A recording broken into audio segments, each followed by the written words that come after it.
right, so we're at 9:01, so we're going to go ahead and get started. Thank you all for joining us this morning. My name is Caroline Sanner. I am the transplant lead here at the iPro ESRD Network. And today we are super happy to have the team from Montefiore Kidney Transplant Center to talk about the psychosocial evaluation process at their center and also just give you some insights in general about this work for the transplant process for your patients. So I'm going to go ahead and turn it over to the team to kick off the presentation. If you'd like to grab the slides, you're good to go. And you are muted. I see a few familiar names in there. Hi, Aaron. Just if you guys have questions, you just let us know. As we go, pop them in the chat.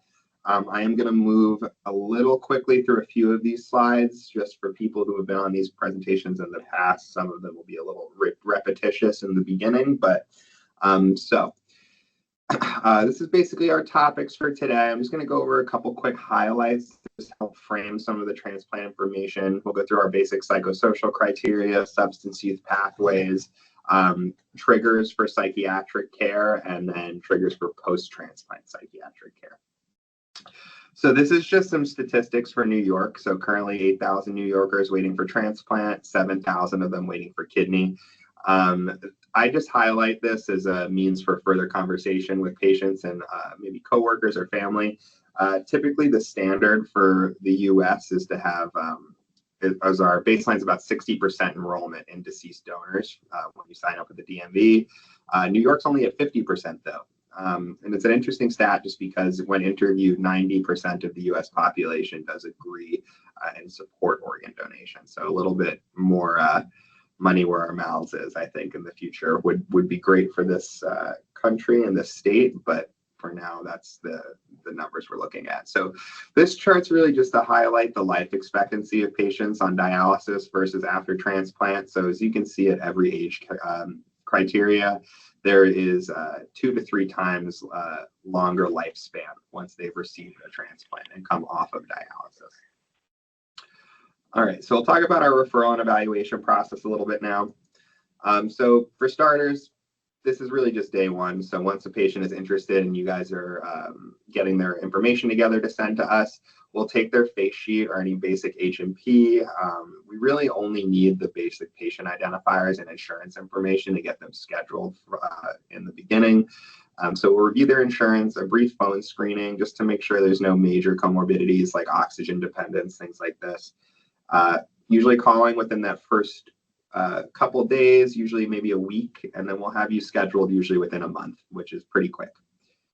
So this is just some of like the psychiatric timeline for our patients, things that they might have difficulty with or experience that could make their process a little harder to organize. So in the pre-transplant and dialysis initiation timeline, decline in function, loss of individuality and autonomy, fear of outcome, and then the evaluation itself can be very stressful for patients when they know that this is the pathway towards really the main treatment other than dialysis. So during their main admission after surgery and the recovery window, we're really looking at them during like the medication side effect adjustment window. Sometimes these meds, and depending on how our patients react to pain tolerance and coming out of anesthesia, we might see some post-operative delirium. Not super common, but we would call Peter for that pretty directly to come up and assess the patient. Often it's short term. We adjust some medications and they'll come out of the delirium before, well, definitely before we discharge them. So anxiety is pretty persistent, I'd say, throughout the whole process if patients are subject to it. Post-transplant, are a little bit more substantial concerns, right? We've been through this whole process. It was a lot of coordination, a lot of time to wait. Now we have concerns about risks for rejection, or a patient who was independent prior to surgery may have had a go in their medical journey after the procedure and all of a sudden has to go to a rehab, which is, a pretty high-level support environment for patients after a surgery, especially if they're going from independent to that. Adjustments in restrictive lifestyle. So this one is tough sometimes for patients, but something to keep in mind is that the restrictions on dialysis are greater than transplant in a lot of ways. Food restrictions and fluid intake obviously get laxed after surgery. We actually encourage you to drink water, so it's a little different in that sense. And then frustration with ideal outcomes. And what we mean by that is sometimes patients experience what we call maybe a delayed graft function. So essentially what this means is that patients might not have a kidney that activates immediately, and they require some dialysis after the surgery for maybe a couple days or a couple weeks. And that frustration and not knowing when everything's going to kind of kick into gear can be, pretty burdensome.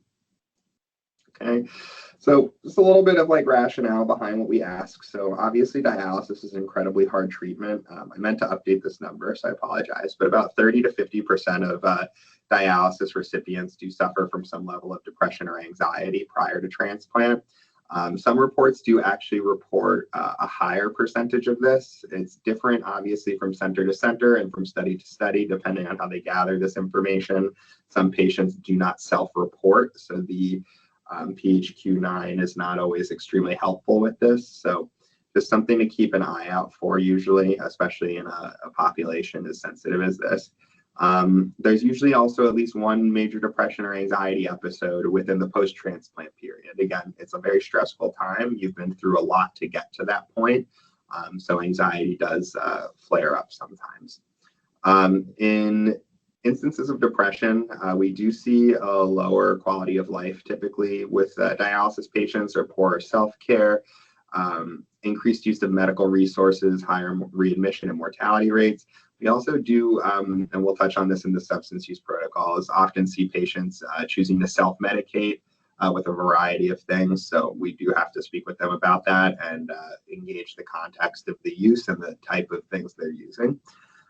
No guarantee a patient will ever actually get transplanted either. Very stressful process, long wait. New York has about 5 to 7 years, depending on the organ types and your age. So, it can be very nerve-wracking. Unfortunately, patients do get sicker a lot of the time as we move forward through this process, the longer they're on treatment. So it can be very nerve-wracking from that. And then just basic information, pursuing living donations, support systems, just involving your family. So, there are stigmas, cultural factors, sometimes medical histories patients aren't willing to explore with their families, things like that can all impact these discussions. So we do always encourage just continued discussion about support. But, sometimes that can be limited, especially in terms of living donation, depending on what background we have. So just a little bit about what we use to determine psychosocial candidacy. So basically everything here is framed in terms of safety. So we get the patient demographics and family structure, which will lead directly into the support system for the surgical recovery. And I will talk about some of these more in depth in the next couple slides. We do also always want to know community services and any kind of medical equipment that you have in the house, even if you're not using it currently. If you had a walker from a past hip surgery, you still have it. That's great. Sometimes insurance won't approve new equipment for like up to 3 years. So if you're coming in with that, you're kind of ahead of the game in terms of supportive device. Substance use and mental health histories. The main thing we're looking for here is we don't want any kind of issues with medication interactions, and we also want to make sure that there's nothing that's going to impact your ability to follow with care. So we're really looking more substantially at like higher level mental health diagnoses for that, like bipolar, schizophrenia, or major personality disorders. Medical compliance. I think we're all in the transplant world here. We understand the importance of that, just making sure we're not missing dialysis treatments or doctor's visits. There is quite a few number of medical workup items that will also need to be completed through the transplant process. So missing those repeatedly does trigger a flag for most transplant teams in terms of medical compliance. So really boiled down way to look at that is, we need to make sure you're taking care of your treatment prior to surgery so that we know that there will be some baseline cooperation after and lower our risk of rejection in general. So housing stability we'll talk about later too, but we really just need a safe recovery environment, somewhere that's going to be limiting your risk of infection. So basically we don't want anything like overcrowded. Shelter is not a suitable environment. We can't guarantee your placement, and we can't deliver the medications that we need you to take to those places. Financial stability is a little bit more malleable. We take context into this. We want to know all housing resources, financial resources, family assistance, anything that basically blends into your bill payments. We are not going to be looking for any kind of like savings accounts or bank documents or anything crazy like that. We just really want to know more that you're up to date with rent and utilities so that we can be sure that you're housed appropriately and that there's no issues with like medication storage. So support, one able-bodied person. So what I mean by this is, we want somebody that can help you with your home needs. This is not a 24/7 care scenario. Patients can be left alone. All the appointments that patients go to after surgery will be in the morning, just to try to help ease coordination. And we are able to help fill out FMLA documents after the surgery. But really, we just want somebody, especially for the first month, accompanying the patient to the appointments, especially when they're going to be mobility limited. They'll still be walking independently, just not as far, using the bathroom on their own, dressing themselves. They might have a little trouble with their shoes, but nothing too egregious in terms of the recovery. Daily activities, we really want you to limit weightlifting, again, because it's an abdominal surgery. So, any kind of hardcore cleaning or maintaining the home, laundry, garbage, groceries, all that stuff, we want to make sure you have support for. And then just to keep in mind that we do reach out to all listed support people to confirm their involvement and also give them an education regarding the recovery process, just so they understand what they're getting into and that they can confirm that it's something they'll be able to assist with. Please hold while I try to. So typically we will ask for the support person within 30 days. It is part of the psychosocial assessment to get you listed. Not everyone is prepared to give that contact right away, which is totally fine, but we do want to make sure that they're thinking about it, given the resources, and are able to secure somebody by the time we follow up. So housing, really straightforward here. We just need to be able to have a clean living environment, no risk of eviction, and we just want to make sure we're not overcrowded to, again, try to limit any exposure for infection risk. Medical compliance, again, we were speaking about. So just a lot of juggling here. So we are going to be calling centers a little bit more frequently to try and help with appointment management in regards to what patients are missing or need or have upcoming, just because you guys are an excellent resource in terms of patient advocacy. And it's always very helpful for us to work with you guys in that capacity. Financial and insurance. So this is, I'm going to brush through pretty quickly. We have a dedicated financial department for this, but more or less, if a patient is eligible for Medicare, they should explore applying for it. Medicare A, B, and D are typically what we need for patients to be covered when they're using Medicare. Part B is really the most important one. It's going to be covering 80% of the immunosuppressant drugs, while their secondary insurance steps in for the rest. Then depending again on the Medicare plan, your income, the secondary enrollment for this insurance will usually be Medicaid at our center, but it may be something private like Aetna, United Healthcare, whatever insurance company looks best for that patient. And then there are going to be some copays, typically nothing too egregious, but it's something to be expected, especially if your medical course is a little more complicated and you have to do a specialized antibiotic treatment or other kind of infusion.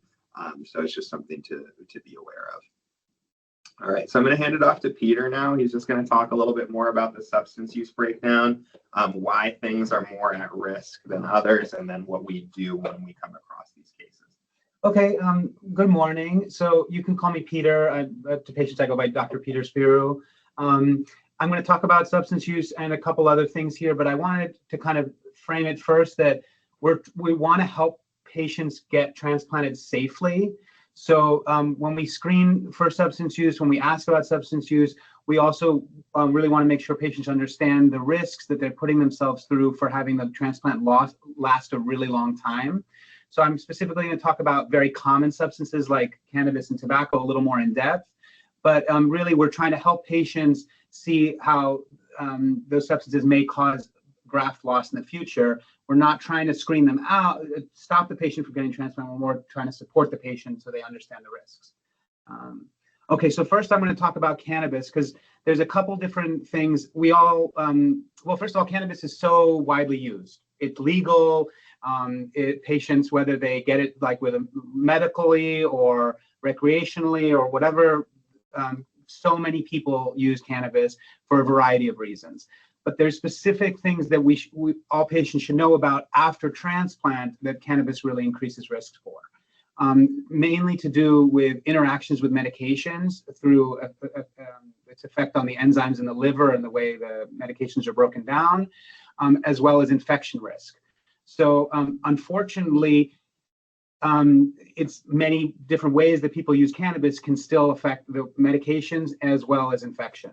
So even if a patient only has edibles, there's still possible risks of infection from the edible, like before and when after they have the edible, particularly like fungal infections, and then all forms of cannabis increase the interactions with specific immunosuppressive agents. So specifically, there's a medication that almost all transplant patients need to take called tacrolimus.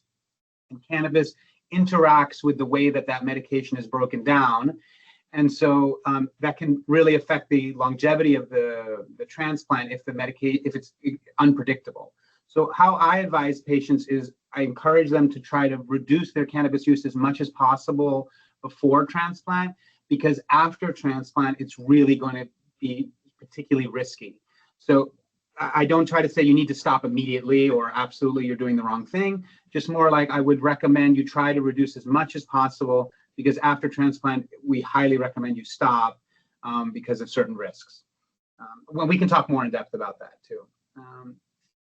Okay, so tobacco also very commonly used by patients, particularly in the Bronx, but there's very high rates. It's about like at least 20% of patients in the Bronx, 20% of adults are using tobacco regularly.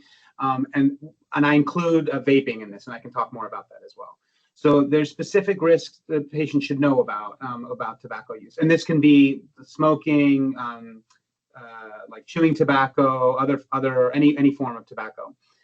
So there's perioperative risks. So that particularly has to do with like infection risks that tobacco and nicotine even, but mainly all the other chemicals that are in the tobacco leaf. They increase the risk of wound infection.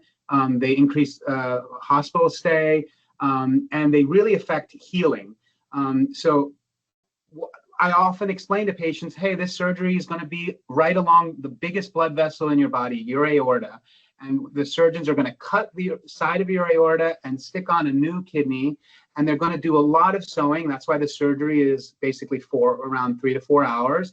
And it's a lot of sewing of the vasculature. And you really want it to heal as smoothly as possible, not have infections and heal well. And any tobacco use, even a small amount, will slow that healing process, increase the risk of infection. So I encourage patients to use the quit line. I give them a text number. I also often will help patients access nicotine patches, gum, and varenicline or Chantix even before transplant as a way to kind of help free them. And the way I talk about tobacco use is very much about freeing. The point of doing a transplant is to free you from dialysis. And the point of talking about tobacco is to free you from the need to be using tobacco every single day. So we'll talk more about that. Okay, so cocaine actually, in many similar ways to tobacco, it affects wound healing, infection, and particularly because of what it does to the vasculature. So cocaine is used by every age, and we shouldn't be surprised if there's someone in their 70s who is using cocaine or 80s. It's not just like a young person's drug, and people often they might not be as comfortable at talking about their cocaine use because it's unlike cannabis and tobacco. It's not legalized. It's not legalized. No quotes there. It's not legalized, but cocaine specifically and dramatically damages blood vessels. So patients might know that they'll notice nosebleeds if they're using cocaine intranasally, but it will definitely damage all the small blood vessels in their body, particularly the new blood vessels that are trying to heal after a transplant. So the cocaine we take a little more seriously And we almost always demand that a patient get substance use treatment if they have cocaine, because it poses such a high risk post-transplant, particularly to the vasculature. This is how it's damaging the vasculature. I can talk more about cocaine so opioids are also very commonly used, and we wrote it this way: opioids being both like heroin, as well as fentanyl, as well as prescribed like oxycodone. And I kind of grouped them all together because they pose specific risks. Most of those risks have to do with absorption of medications afterwards, as well as how opioids can complicate pain management. So if a patient is even on methadone, like they get prescribed medication, it's really helpful for them. It's not risky. It's safe. Methadone, we just need to be aware of how much they're taking, in touch with their center, so that we can manage post-op pain, because it's a surgery, it's painful, and they're going to be on other opioids for a short amount of time. The other reason to know about it is if a patient maybe had an issue with opioids decades ago and they've stopped using opioids, like it could be even like oxycodone or something, and that they're very sensitive to what opioids do to their body. Well, if they do a transplant, we're going to put them on opioids again, and we're going to re-expose them to it. So we want to kind of educate patients and their families about that possible risk, and then work closely with the patient in the hospital right after the surgery to make sure their pain is adequately treated, but then we come down on the pain medication as quickly as possible, so we're not re-exposing them to all the risks and maybe the hard work so we don't jeopardize all the hard work they've done maybe years before of coming off of opioids. So there's other substances the patient uses, but the kind of thing I wanted to make really clear is that we really want to know about what substances patients are using currently and have used in the past, just so we can kind of talk about the risks and support the patients through. So psychiatric pathways. So also the frame I'll have for this, and Luke kind of alluded to it, is we want to transplant patients that have serious mental health issues like schizophrenia, bipolar, depression, serious depression. But what we want to do is make sure that they're well supported. So we'll ask about what kind of conditions they may have been diagnosed with, so that we can see if they've been adequately treated and connect them to care. Because as Luke pointed out, some patients are on dialysis for years, 5, 7 years, sometimes longer. And that's actually an opportunity for a patient, say they have schizophrenia or bipolar or severe depression or any other mental health issue, for them to access care. They can access care through their dialysis center. We can, if they meet us at the evaluation stage, we can connect them with care within our Montefiore system or more locally. But we want to make sure that patients are as stable and as healthy as possible, so that when they do get the transplant, they have the transplant last as long as possible. Because we're really worried about how psychiatric stability might affect adherence and possible suicide attempts or other things like that. But it's not necessarily a barrier to transplant. It's more like how we can help them get through that. Just further evaluation. Yeah. Okay. I kind of went through that, but basically we want to know about all sorts of diagnosed mental health issues, and then anything the patient might think that they have. Like if they think, I have had a lot of traumatic experiences, I have intense nightmares, I was never diagnosed with PTSD, we want to know that. For example, I often ask all my patients about if they've ever been incarcerated, because that can be very traumatic, being incarcerated, solitary confinement, things like that. And there's a real risk that when they're in the hospital in a strange place, lots of people with uniforms telling them what to do, that they can be re-traumatizing. So that's not like a psychiatric diagnosis, but it's an experience. It's an often intense experience that a patient went through, and we want to support the patient through that. Or the same with like if they had experienced domestic violence or some other traumatic things in their past, we really want to kind of know about that to help them through the process and try to make the transplant process as smooth and as supportive as possible. We also do a pretty well, Peter and Lisa do a very in-depth assessment with these patients as well, because some of the immunosuppressant drugs and steroids can trigger episodes in patients after surgery. Yeah, absolutely. Especially if a patient has had issues with with mania before.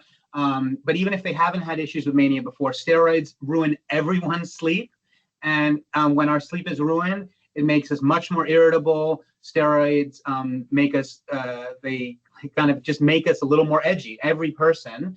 And that can be really dangerous for a person if they're in the ICU afterwards, or they're hospitalized afterwards, and there's a lot of things happening to them, and they're like not acting like themselves. And we want to make sure we understand what they've been through and kind of help them, because the medications we're about to put them on are heavy duty, and they can have serious side effects. So we just want to be as cautious and as careful and supportive as possible.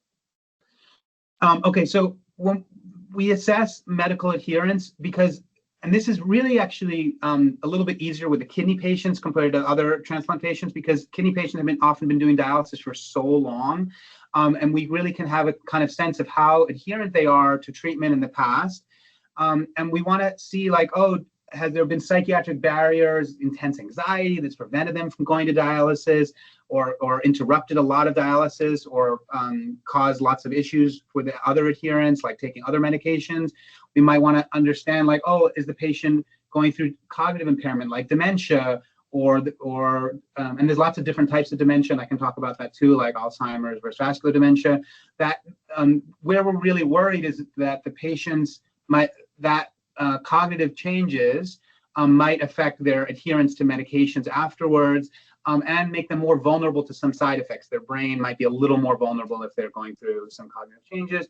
Then we will explore social and financial barriers, as Luke went into, interpersonal barriers. So if they have a lot of relationship issues with everyone in their life, we want to be prepared for that, because when you get involved in transplant, there's a huge team, there's lots of different people, there's lots of people that call you to kind of ask you, oh, hey, you need to come for the transplant right now, you need to take this medication. Like, there's a lot of interpersonal relationships that you're going to have to build with our transplant team to make sure it's safe.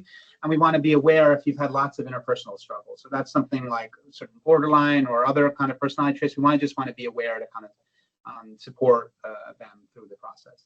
And language and cultural barriers too, like really important to understand what's the patient's original first language, if they can read English, because there's going to be a lot of technical documentation and other things that they'll have to fill in, and when we'll give them, and educate patient and medication education that we'll do for them. So we just want to kind of work to reduce barriers to participating in medical care in the pre-transplant period and post-transplant period. Okay, so right now, we have excellent transplant social workers who see all the patients that come for evaluation. And then if the social workers identify something of concern, like they're worried, they think the patient might need a little more support, whether it's around substance use or psychiatric issue, then they'll refer to me, or as the transplant psychiatrist, or Lisa Tay. I want to point out too, actually, Lisa Tay is the transplant psychologist. Montefiore is actually one of the only centers in New York, and one of the few nationally that has a full-time dedicated transplant psychologist and transplant psychiatrist. So we actually have like really strong psychosocial team. We have excellent social workers who have a lot of experience. But we have like I only see transplant patients. I don't split my time to see other non-transplant patients, and Lisa is the same. So we know about transplant. We're full-time with the transplant team, which is not like it at every other place in New York. So we've made specific referral criteria to kind of guide social workers, guide patients' families. These are listed here, and there we wanted to kind of help the social workers identify what are the things that as a psychiatrist and a psychologist we might be able to help with and go a little more in depth for, and so that when the patient comes and sees us, we can kind of focus our evaluation on certain things. So I've listed them here, and I can go through them, but feel free to like look through and ask questions about any of them. I'll start at the end, actually. So the reason we say under 25 years old is because patients that are young, they might, the average 24-year-old might be extremely mature and adherent to treatment. But I just know for like myself, when I was 24, I wasn't like the best at taking medication every single day, showing up to things. So those patients are just a little more vulnerable to like falling through the cracks. And so that's another reason we want to, as the psychiatrist and the psychologist, we really want to also see them for a whole hour, kind of like assess to support them along the journey. Also, patients that young, often they might have had like a transplant early, like they had a congenital issue or some other issue, and so it might be their second or third transplant. And at this age now, they're coming into adult care, and they're having to really take a lot of ownership of the next transplant. Where maybe if they got their first transplant at 7 or 8 years old, they had a family member or loved one kind of like handling a lot of things for them. So there can be a lot of issues where they're suddenly in charge of their own care, and it's very involved. You've probably seen this in the dialysis center with some of the younger patients. Then we also want to see patients that have had alcohol use disorder issues, other substance use issues. I won't go through them all, but you can ask questions. Yeah. And just to add one thing, sometimes patients may just display like bizarre behavior, or we may have a patient who very likely does have a diagnosable condition that has not seen a professional to give them that diagnosis. So during those meetings, if there's nothing in their chart, Peter and Lisa are really gracious to meet with us like short notice, discuss the case if it's an appropriate referral, and we'll go through that way. Yeah, because patients have had a huge range of ability to access mental health care in the past. So some patients have a clear diagnosis, they've been in treatment before, or they're currently in treatment.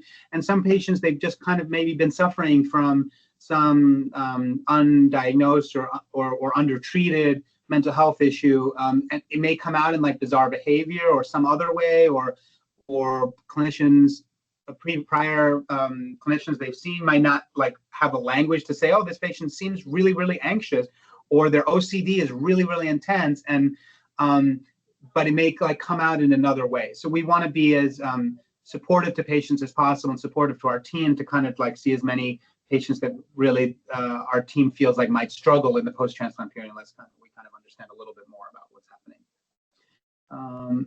Okay, so basically the pre-transplant referrals, so that's after the social worker, one of our transplant social workers does a full assessment of the patient.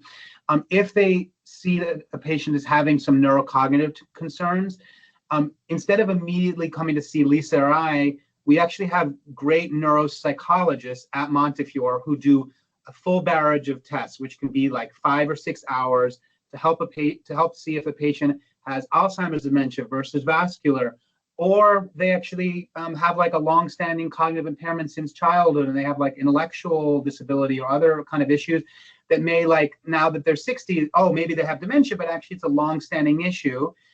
We want a full series of testing from our neuropsychologist. So we refer directly to neuropsychology to kind of do a full assessment, to kind of help our whole transplant team understand, okay, this patient has Alzheimer's dementia. The way Alzheimer's dementia continues and is progressive, and transplant is not going to stop the Alzheimer's from progression. And is it really helping the patient and their family if we transplant a patient at a very complicated medical regimen to their life when they're losing function and there's really like not adequate treatment currently for Alzheimer's dementia? Or is it something like vascular dementia that's a little more stable, or is it some other issue? So that's why we kind of, if there's any neurocognitive concerns, the social workers and our nephrologists kind of refer to our neuropsychologists for full testing. Then if any kind of depression, anxiety, PTSD, the first thing we actually want to do is refer them to care if they're not in care already. So they still might, if their depression, anxiety, or PTSD is very severe, they still probably might see Lisa or I. But in the meantime, while they're waiting to see us, they can, if they're not in care, we will refer to them to one of the Montefiore care places. Another thing, like if in case you know other hospital systems, Montefiore as a system has a huge outpatient division. So this is unlike a lot of the other system psychiatry departments at other medical centers. We have a very, very large outpatient department. So it's actually very easy for us to refer and get places for patients to be seen if they have Medicare, Medicaid, anything like that. That's not the same at other places where other hospital centers that have much smaller outpatient division. We have a very large outpatient division. So we call them AOPDs, adult outpatient psychiatry divisions, and these are the 3 places. They each have capacity for 3,000 patients. So we basically have like around 10,000 open slots for outpatient care at Montefiore. It's a huge system. UBA is University Behavioral Associates. So that's also, and they do a lot more televisits. And those are run through the Patient Advocacy Center because there's lots of different outpatient pathways for patients. And then substance use, if the patient, especially if they're using cocaine or a severe, intense other substance use issue, we might, even at like right after the social worker sees them, we might refer to one of our excellent outpatient substance use clinics to get the person into care. It's not required, but we highly, highly recommend it. For some patients that have severe like cocaine use, it almost is required because we're very, very worried about post-transplant stage. So we would really encourage the patient to consider one of these outpatients. So the first one, Wakefield Recovery Center redirections, are within Montefiore, and WholeView is a tele platform that works like it's not officially connected to Montefiore, but it's an excellent referral source that we use. And then we also do caregiver support. So on one of the slides earlier, it said caregiver burden. So caregiver burden is a really serious thing that you probably see already with the patients, where their family members are really stressed, their loved ones are really stressed, and we want to support those patients and their families as much as possible. So we have we have a caregiver center here at Montefiore on the second floor that's excellent, that patients' families can be connected to as soon as they're transplanted or whenever they're in the hospital here. AST, American Society of Transplant, has a great caregiver toolkit that I show to all the patients' families that I highly recommend, like providing to any of your dialysis patients that are thinking of dialysis. They can look at the website. There's a great specific toolkit for caregivers, and then a mental health referral for a family member, because that might really serve not only that family member, but also the patient themselves if the loved one's mental health is adequately managed and taken care of. Okay, so post-transplant care. So these are the consults. This is where I and Lisa also get really called. So this is right after the transplant, like even later today. Like I'll see a patient that was transplanted last night or early this morning, and if they're having any kind of delirium or severe agitation, like pulling out lines or really like interrupting their medical care, or really not like acting like themselves, I will go see the patient in the hospital and to kind of check on them and see if I can be of any support, either just like through talk therapy, supportive psychotherapy, or if many medications are needed, especially if they're extremely delirious, like seeing things or hearing things that are really terrifying or confusing to the patient, or they're having delirium. The definition I use is waxing and waning attention and concentration. So if they're really not like able to focus and they're having a reaction to either the surgery, the pain, or some of the medications like steroids or immunosuppressants right afterwards, I want to kind of see them to support them and make sure that they don't hurt themselves or hurt someone else, or jeopardize all the work that they put into getting here. Also, I might be consulted to the floor or afterwards, like weeks or months or even years after transplant, for anxiety, depression, or PTSD. I generally see patients like up to around like 3 to 5 years post-transplant, if they're transplanted here, just to kind of provide ongoing care. And then at that point, we try to connect them with like a local resource, but we never want our patients to fall through the cracks, so we always are like a safety net for patients. Also, if a patient, even in the hospital, is like refusing physical therapy or medications, or they want to leave the hospital, I might kind of assess them. Okay, do they actually smoke cigarettes and they never said anything about it, and now they really want to leave for a cigarette? Well, maybe we can offer them a nicotine patch or a gum, or instead of having them like leave the ICU or the hospital like way too early in a vulnerable state. Or other reasons for AMA, like is there some social reason or other thing that we can kind of help address? Medication non-adherence. So this is often like, can be immediately at post-transplant, but often later. We want to like assess if they're not taking medications because they're so depressed and they don't want to live anymore. And it's actually like a suicidal or quasi-suicidal thing, or their neurocognitive issues are continuing and they're not taking medication for that reason, or what else is going on. So like the nephrologist, social workers might call us way afterwards, and Lisa and I will see a patient and check in on them and say, okay, is there anything we can do to kind of help the patient make sure they take their medications and take care of the transplant for years and years and years. And then substance use relapses, as you know, like many people may have smoked cigarettes or used cannabis or at one point in life, but then they stop for some time, but then during a stressful period in their life, they might return to that use. and we want to kind of be there to provide medication support to help them not use substances that will really jeopardize the transplant, especially like if we see their tacrolimus, their immunosuppression like levels go all up and down and they're really in danger of losing the transplant. And then they didn't reveal it before, but it's clear like they're using a lot more cannabis because they're anxious or because they can't sleep.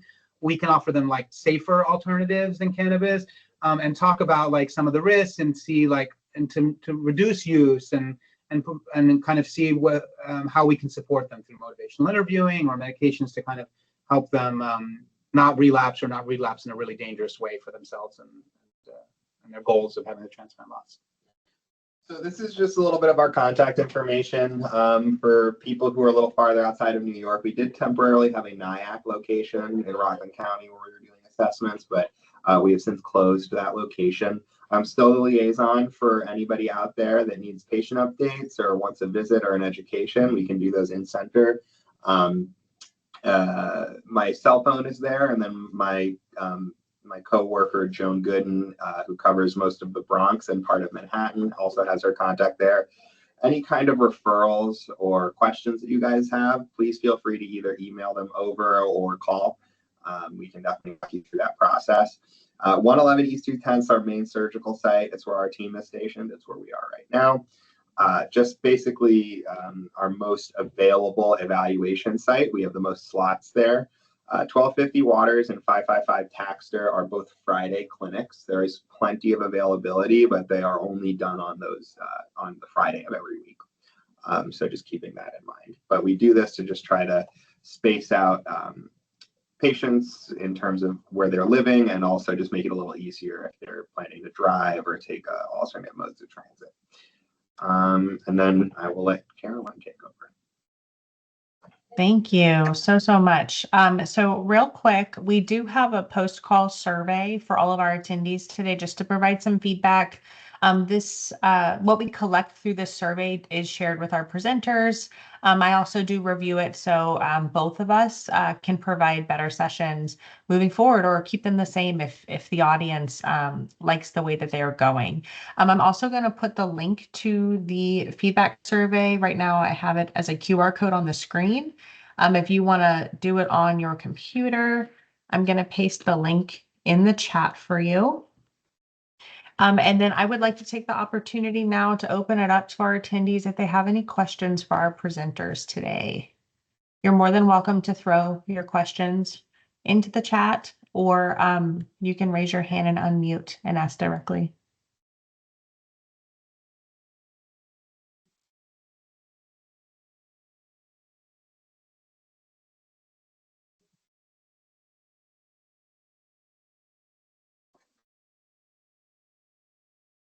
And then Carolyn mentioned this already, but this was recorded, and one of the sessions from yesterday or today will be online if you guys need repetition of any kind, but you can definitely always give a call as well. Yeah, I speak very quickly, so if there's anything that like I rushed over, or I didn't like clarify, please like let me know, and I can have you speak slower and go more in depth. Wonderful. All right, I don't see any of our attendees unmuted or have their hands raised, and I'm not seeing anything in the chat. So if you've got something to ask or share, I'm going to give you a couple more moments. If not, we might end the call early. And just to reiterate Carolyn's point, it is very helpful for us to get that survey information, even if you are putting in like desired future topics, whatever it might be, just to help give direction to the information that we got, present.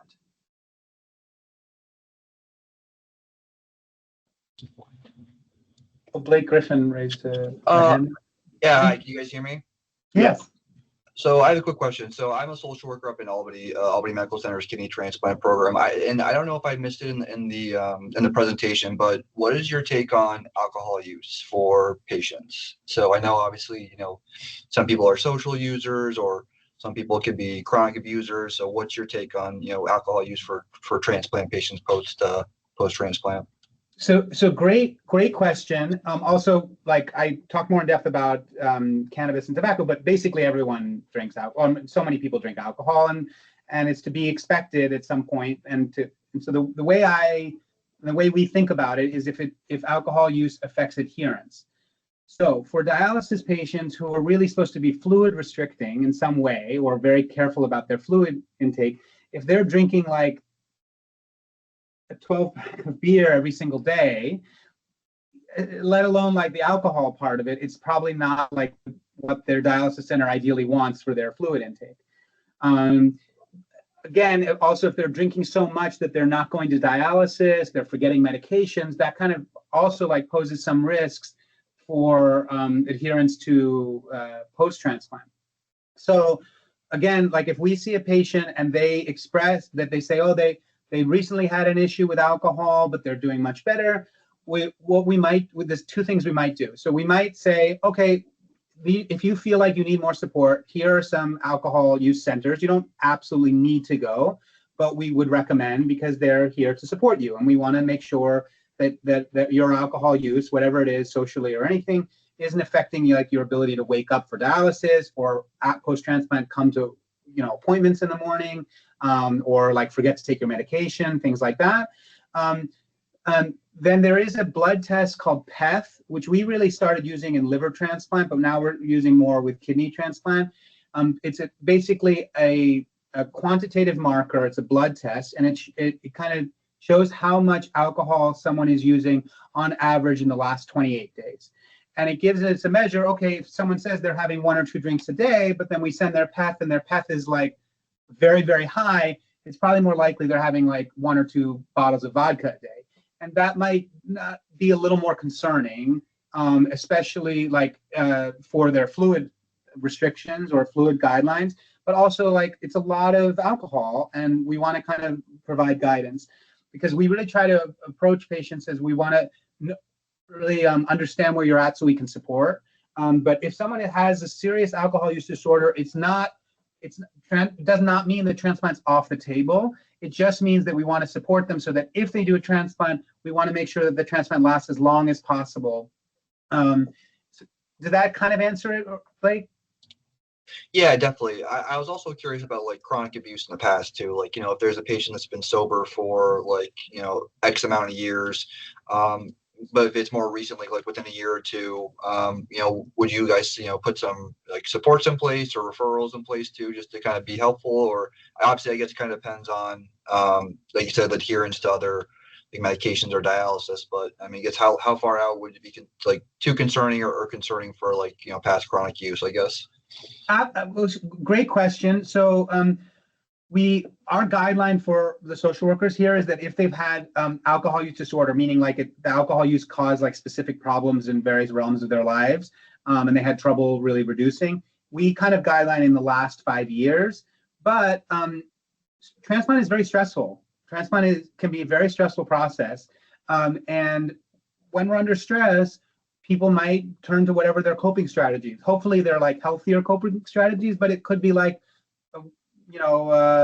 whiskey Coke or whatever, or like a lot of alcohol use to kind of manage stress or when they're feeling really anxious or they can't go to sleep. Also, like immediately post-transplant, their patients are going to be on steroids. They're going to have a lot of issues sleeping. If a patient, like their only way to get to sleep is to drink, and now we've given them a medication post-transplant that's going to make sleeping very difficult, and they're going to drink a lot more, and they've had issues even years before, we want to kind of be like a proactive and support the patient. So we kind of say like in the last 5 years, but really we wanted patients to know that we can support them anywhere along, like no matter how long ago their alcohol use issues were. Is that helpful? Yeah, definitely. Thank you. Thank you for your answer. I appreciate it.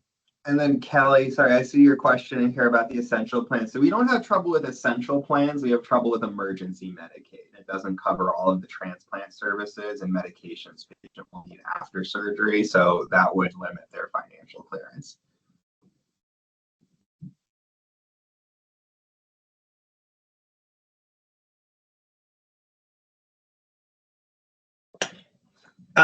Shiloh, that's a great, am I pronouncing your name right? So Shiloh, that's a great question. And yes, for sure. I have seen patients that talk about how much like all their friends are in dialysis. They really enjoy they've like acclimated or they've figured out a way to incorporate dialysis into their lives, and they are making it's a really nice social circle. And so, and patients have suffered from that. And we've had actually, there's a specific like one of the PAs who's really like thoughtful about how patients, their social circle might really change after dialysis. And so I have talked to patients about this too, and about how we want to support them, because to still see their same people, but like maybe outside the dialysis center, but it's an issue that patients should think about too. Like they won't have that structure for their week. It's freeing in some ways, but everything comes with benefits and risks, like everything we do in life. But I have seen that, Shallow. It's a good point. But also we try to help patients see that now after transplant, if they want to do the transplant, they're going to be free in other ways, like have more time to see either those friends when they're not doing dialysis, or other friends, or other stuff. But it's definitely something that I've seen. I appreciate it.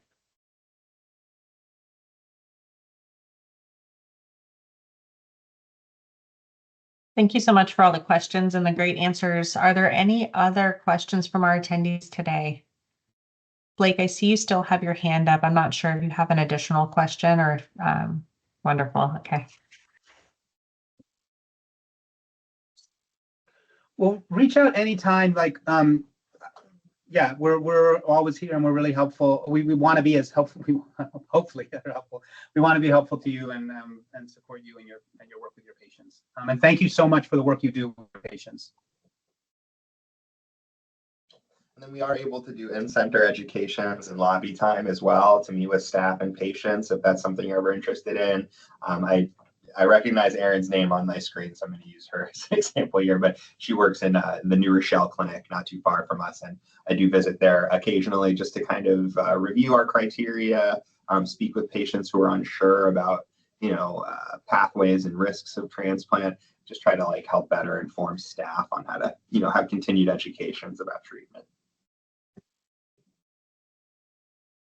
Wonderful. All right. So it sounds like we're ready to close out for the day. Again, we will be sending out recording and slides to all attendees. So please share with your teams. If you're attending from your facility and you want to share this with your other teammates, you'll be able to do so. I'll get that out later today. Thank you to the Montefiore team for the great presentation of the last 2 days. Just by looking at some of the feedback, I already can see just how helpful these are for the community. And so I know we are all very grateful for your time in meeting with us to discuss these topics. So thank you. Yeah, thank you for helping us organize, Caroline. Awesome. All right. Have a good day, everyone. Have a lovely weekend. Take care.